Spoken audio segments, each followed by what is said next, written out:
ए बाळू धनगरा, यावर्षी प्रसाद करायला बंदी आहे.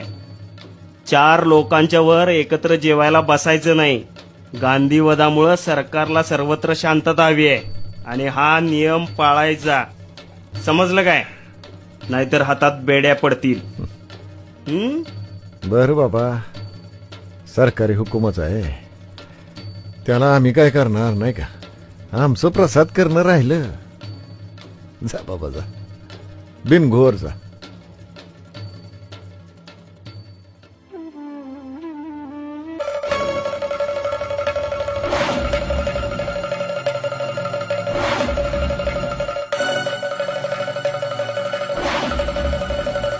अरे,